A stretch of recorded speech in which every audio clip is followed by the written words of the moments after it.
All right, what's going on, guys? In today's video, it's another one per request. So once again, if you got any video requests, go ahead and put yours below in the comments here. I'm going to be covering how to warm up for a tournament. So maybe your child is out there and they're used to grinding on the driving range, and now they're in a tournament and it's like, well, do we need to get here 2 hours early? Or is there something else that we could be doing that is maybe a little bit more effective and efficient? So that's what I'm going to be covering in this video. If you're new here, this is all we talk about is helping junior golfers, excel at the highest level, specifically to play Division I golf. And at the same time, if you're a returning subscriber, welcome back. It's going to be a fun one. This is, like I said, requested.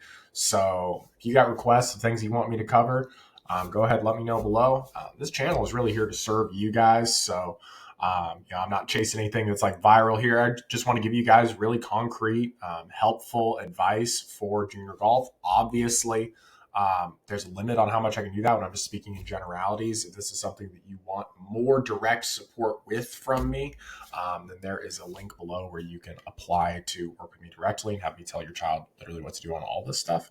Or in some cases, maybe you just need a little bit of help with tournament schedule, stuff like that. There's also a link for that. So anyway, let's go ahead and jump into this video. So when we start off here, there's 4 main parts of our game. This might seem pretty simple, but if you really think about it, if something needs to be super complicated, it's going to be very difficult to execute, especially when we're talking about trying to get kids to execute on this stuff. So that's just kind of foundational. These things should be simple. And so, let's kind of go through them. So I would go through things in this order, right? I would start with putting for a few reasons. Number one, smallest movement, right? It's also tends to be the easiest to get out there and do, right? So if you go play in an AJGA event, you guys might know, typically there's a lot of people on the driving range. A lot of kids are trying to figure out their golf swings. Not necessarily the thing that you want here.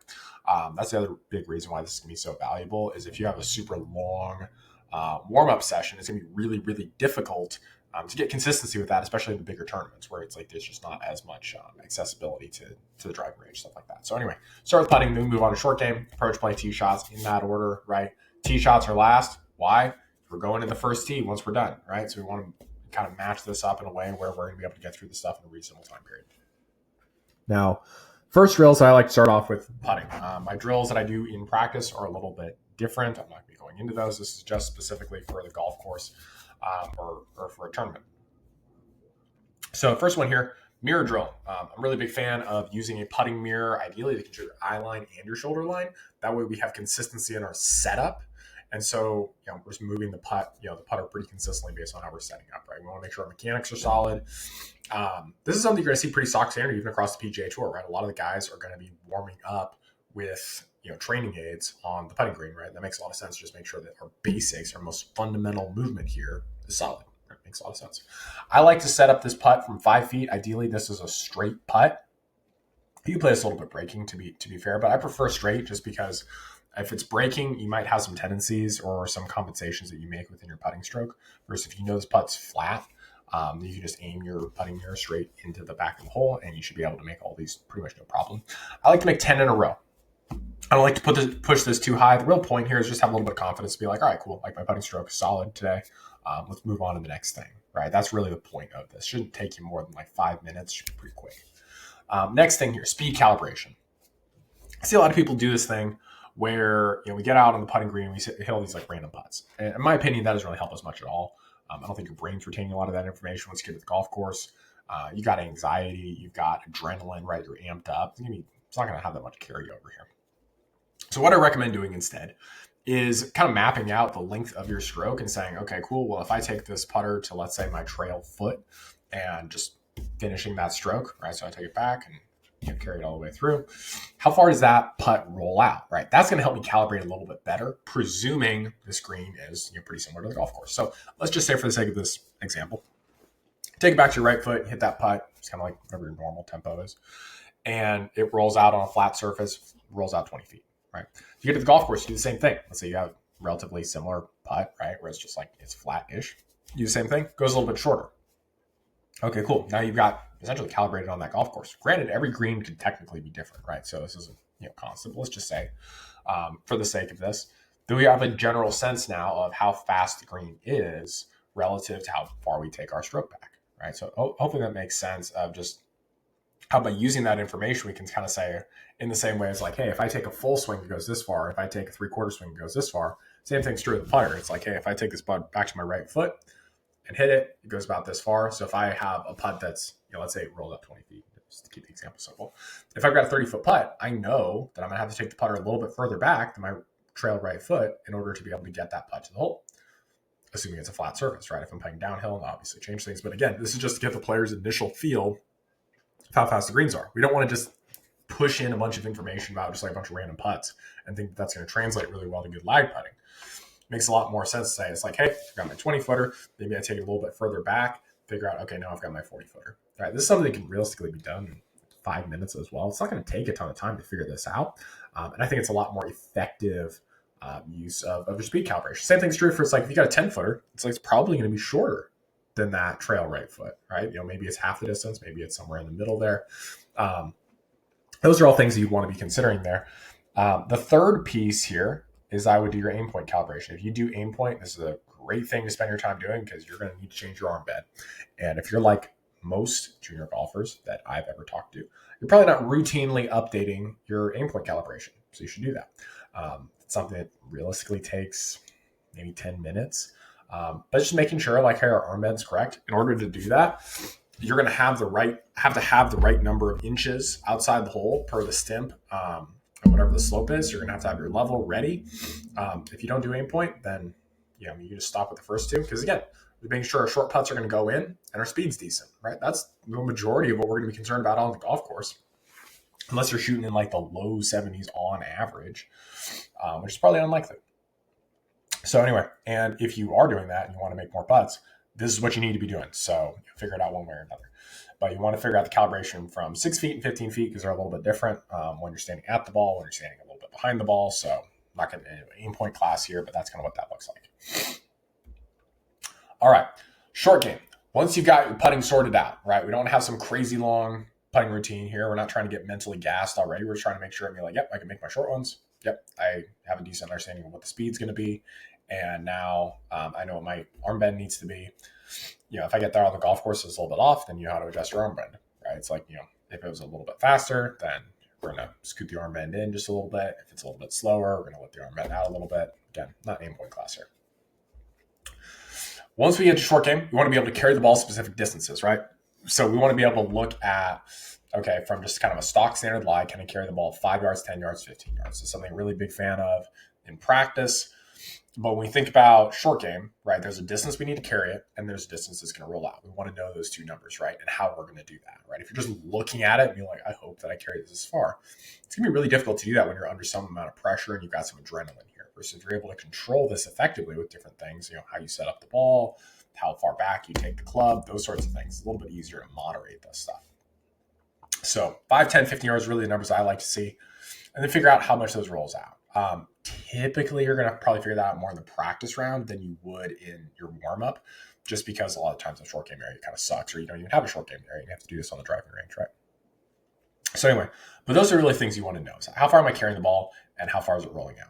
If you're missing the green and you've got like 20, 25, 30 yards to the flag, it's a pretty bad miss. Honestly, like the main thing you need to be worried about is just get the ball on the green. And if you're like, hey, how do I score better? Hit more greens. Don't miss the green by such a large amount. So it's like if you're looking at overall practice, where do I need to put my attention? Odds are it's that rather than some of these shorter numbers. I think short game is probably the most overrated part in every player's game. Everyone thinks, I can get up and down all the time.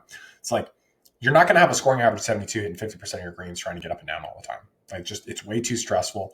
And the math just doesn't really work out. You need to hit a bunch of greens if you want to be able to shoot low scores. So that's why I just don't put a high value on this.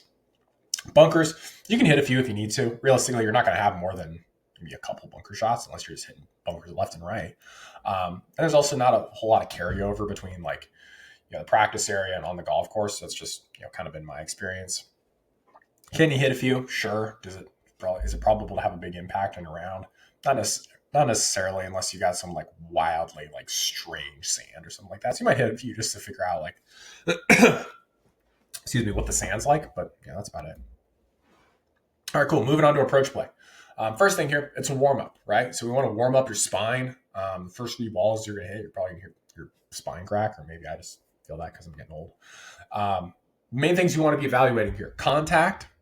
Contact's most important. If you hit fat or thin, none of the rest of the stuff matters. So contact.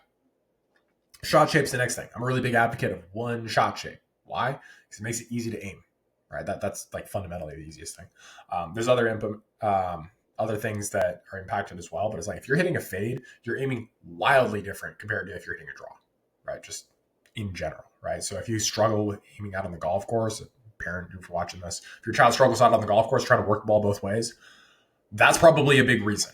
So moving to one shot shape makes life a lot easier, right? If we know every single ball is going to fade or every single ball is going to draw, it makes it very easy to aim left or aim right to account for that and say, hey, if I just make a good swing, if this ball reasonably solid, starts in kind of a decent line, I'm going to have a decent outcome, right? So that gets a little bit into shot patterns of understanding that, which again, is not really what this video is for. But just one shot shape, so we knew you hit a draw. It's like, boop, we're hitting them, they're drawing, we're hitting them solid, they're kind of starting a reasonable line. Great. If they're not, then we want to have the corresponding feel to fix that, right? If we're overdrawing it or the ball's starting too far to the left, we want to know what are the feels that I need to have to start the ball a little bit further out to the right. Now, to be fair, one of the things that I've kind of noticed, sometimes if your child is not able to find those feels to make those adjustments, there's a good chance they got some issues in their golf swing, right? They could be very timing dependent. Typically, I see this with kids who have a lot of early extension. Maybe they just lift their arms up, straight up behind them. And instead of getting any amount of depth, right, they just lift their arms up, they pull the shaft down, then they have to stand up and early extend. In that case, it's going to be very difficult for that player to have any type of consistent, repeatable shot pattern. And so sometimes that's a case where there has to be adjustments made within their golf swing. And so obviously when I'm working with a student, that's something I'm overseeing. It's not the main thing that I really focus on, mostly because I think a lot of players get carried away with golf swing mechanics, whereas they should be more focused on some of the other things that go into being able to play well. But nonetheless, that's one of those things that is definitely important here. So moving on here, par 4 approach shots. These are the primary clubs that your child needs to be hitting on the driving range when they're warming up, right? So, unless they're consistently hitting terrible wedge shots, and by terrible, I mean they're not hitting the ball solid, like they don't have good contact or they're missing the green with like from 70 yards or something like that, odds are they should be spending their time on the shots that they're going to have the most. The reason I say the shorter numbers is because on par 5s, most of the time, your layup is going to give you something like a lob wedge, right? So if you can't hit the lob wedge on the green, that's a problem. You need to make sure that that's solid. But for the most part, like we're probably hitting pitching wedge, 9 iron, 8 iron, 7 iron into our par 4 greens, something like that. We want to make sure that those clubs are just the clubs that we're comfortable hitting, right? We have a decent idea of how much those are curving. We feel like we're hitting them solid. That way when we go to the golf course, guess what? We're hitting the exact same shots. There's a lot of carryover. And if there's like weird scenarios, we still have some concept here. So for example, if I'm hitting a fade, I know I'm hitting a big fade out of the driving range, then I get on the golf course and my first shot, ball's above my feet. Well, then I know I'm going to kind of have a tendency to, at least neutralize that a little bit. So the player can be like, well, I know the ball's going to go left some amount. Let me aim like right side of the green and figure out what happens here, right? Like maybe I miss it right and it still fades. Maybe it draws a little bit. Maybe it kind of hangs left and then just goes straight. They can start to figure those things out because they have the stability on the driving range of whatever they're trying to do. Versus if you're trying to hit 16 different ball flights and you get on the hole and it's like, well, I got wind off the right and I got ball above my feet. It's like, you don't know where that's going to go. Like you don't even know how to aim from that particular shot, right? So par 4 approach shots, the main thing you guys want to be concerned about. Par 3's kind of a crapshoot, to be honest. It's like you got 4 of them. If you get 2 of them in regulation, like it's pretty dang good. A lot of times you're going to have some of these that are going to overlap between the par 4 distances. You're not just going to have crazy long par 3s all the time.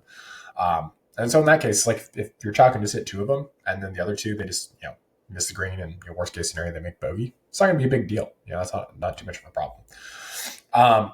Adjust trajectory based off of the wind. So if it's windy, which, if you look out and you're like, it's windy, it's windy. Right. If you don't feel anything, it's probably fine. But especially if it's windy, we want to be playing the ball down on our approach shots, right? So this is taking more club, shorter golf swing, potentially scooting the ball back in the stance, not necessarily, but sometimes, and trying to have shorter swings, more of an abbreviated kind of Tommy Fleetwood follow through, where we're keeping the ball a little bit lower on our approach shots is really what we want to do there. All right, cool. Last one here, off the tee. Contact, shot shape, start line.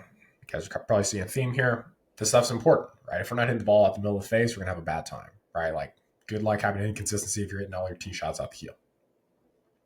So that's thing number one. Thing number two, again, shot shape tells you where you're going to aim, right? It's like you want to have one consistent shot shape. We do not want to be changing that. If you are a player who fades the ball and you go out on the driving range, you're drawing it, you need to figure that out. Like that's a problem, right? Hopefully you're not changing your ball flight wildly on a regular basis. And so that shouldn't be too much of an issue for you. But if you're trying to hit a 10-yard, 15-yard fade off the tee, which is about what you should be trying to do, and you're hitting a 5-yard draw, that's a problem. You figure out why. And the easiest way to look at that is like, okay, well, where's this starting relative to my stance? If it's starting left, okay, what can I do to get this club face a little bit more open so that I can hit a little bit more of a fade? Hopefully that makes sense. Once again, if it is windy, you probably want to tee the ball down just a little bit, right? So if you don't hit the ball particularly high, this might not be as much of an issue for you. But for those of you who do hit the ball high, I'm going to call high anything over 100, 110 feet in the air. So that's probably high. 140 is very, very high. Under 100, I would say, is kind of normal. Like 90 feet is probably closer to normal. So if you're in the high category here, we definitely want to tee the ball down just a little bit. Yes, we're going to lose some distance, but if we're playing in the wind, our first concern is find the ball reliably off the tee, not hit it as far as possible, right? So one of the things I see junior golfers kind of mess up is they think, I just want to hit the ball as far as humanly possible, so I can't tee it down because I'm going to lose distance. That's fine, but hitting it 10 or 20 yards farther on average does not account for, hey, I've got an extra 1 or 2 penalty balls per round. That's going to be a problem. So again, we want to prioritize keeping the ball in play. If our greens and regulation takes a little bit of a hit, which is the real impact of having a little bit less yardage off the tee, then okay, fine, it takes a little bit of a hit. But your greens regulation going down 5 or 10%, maybe you lose a shot or two. But if you're playing in difficult wind conditions, it's not really that crazy. That's not that surprising. So these are the main things that I recommend doing.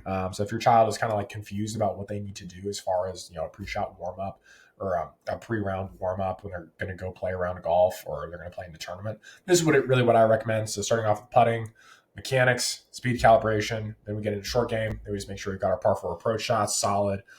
We're adjusting trajectory based on the wind. We got our tee shots and we go to the first tee. So all in all, in theory, you can run through this in about 15, 20 minutes. You can take longer if you take more on the approach shots and maybe a little bit more time on the putting. But I don't necessarily recommend here that we spend tons and tons of time in our warm-up and expect that that's going to translate, right? If you wanted to do that, I would challenge you to measure it, right? Hey, if we have a 2-hour warm-up session, does that get better results than if I just did this and it takes me 20 minutes? If it does, fantastic. Do what works for you. I'm just here to kind of say, a lot of the time when players get into these 2-hour practice sessions, what ends up happening is they get in practice mode and then they don't always figure it out, or a lot of times they don't figure it out. They get to the first tee and they're still in practice mode and they can't figure out what's going on. It's just a chaotic mess. Versus this allows you to go in there, have an agenda, say, hey, here's the shots I need to be able to have. All right, let's go play. In the same way, it's like if you're going to go build something. I have to build stuff around my house, right?